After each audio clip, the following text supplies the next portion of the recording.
Welcome to my Wellness Wednesday workshop. Today is episode number 62, and we are going to continue our 5-week series on goals. Today is goals versus desires. What is the difference between a goal and a desire?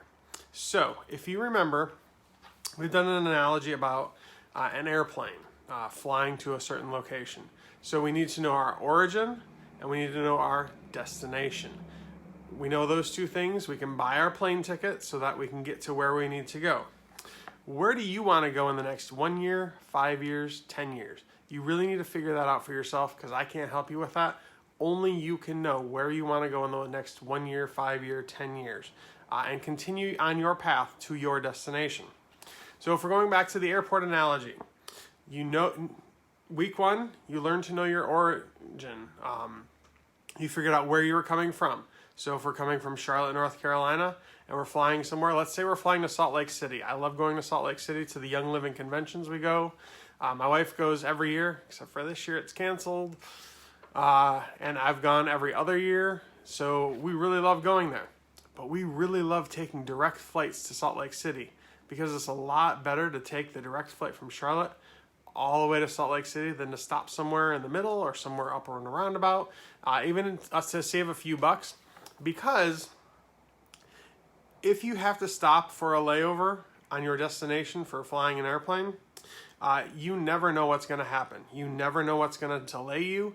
The plane could not arrive on time. You could have some technical issues. You could have to drive to your next destination. When I'm going from Charlotte to Salt Lake City, Utah, I want to get to Salt Lake City, Utah. I don't want to spend any time in Minneapolis or Chicago on a layover. I want to spend all my time where my destination is going to be. Same thing with your goals. When you have a goal, something you're trying to accomplish, some big crazy thing that you really want to get done, you don't want to spend your time somewhere over here when you want to be over here. So this week we're going to work on goals versus desires.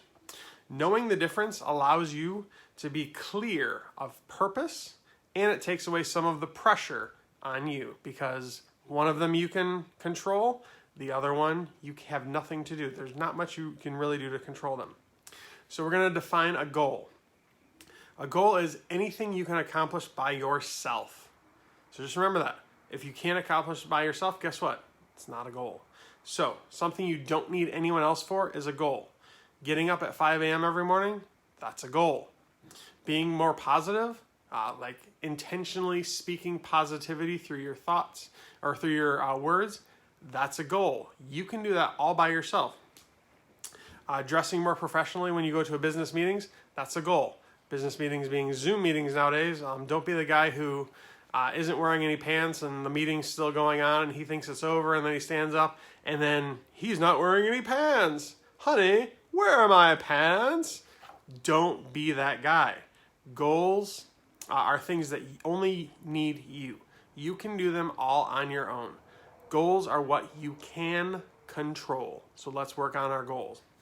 A desire is anything that requires another person or other people to accomplish. You're not able to do any desires on your own.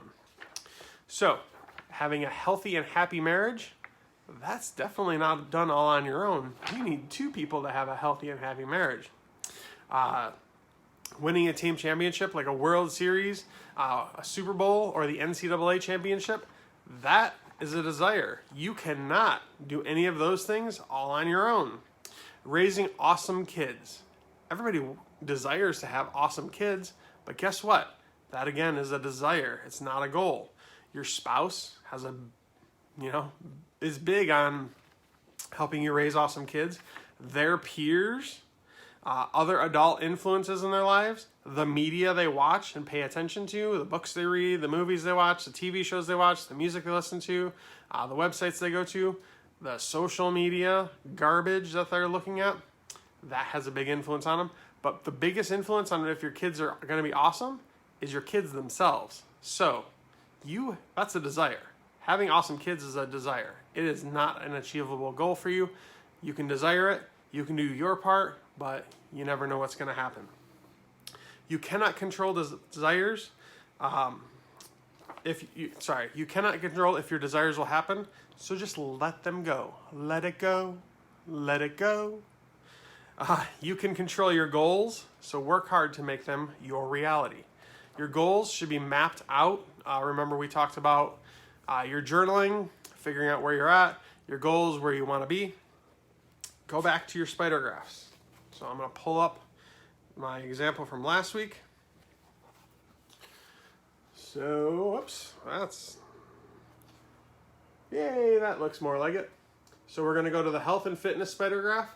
So you need to, on all of your things you wrote on your spider graph, you need to put either a G or a D.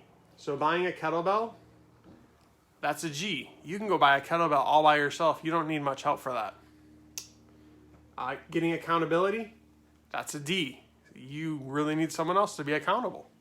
So go back, look at all of your things you've listed out, whether it's a goal versus a desire. Label it whether it's a goal versus a desire, because that will make all the difference in the world. Because remember, goals you can do all by yourself. Desires, you need someone else to help you.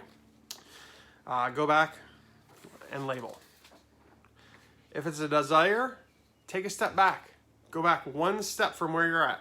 So if it's have a happy and healthy marriage, you could go back one step and say, what can I do for my spouse to make them, their lives easier, to make their lives better? Look up the 5 love languages. Figure out what your spouse's love language is. It's probably not the same as yours. They are physical touch, words of affirmation, quality time, acts of service, and something else. Physical touch, quality time, acts of service, words of affirmation, and I will figure out the other one and I'll post it in the comments. Figure out your spouse's love language and then work to do that. That's a goal. You can do that all by yourself. The way your spouse gets back the love from it, that doesn't matter. That's not your problem. That's you give the love and then let them receive it however they can. Another goal you could have with your spouse is stop being a slob. A lot of people are slobs. Just stop it. Take care of your stuff. Here's a quote from Michael Hyatt. To accomplish our goals, we must distill our dreams into daily action.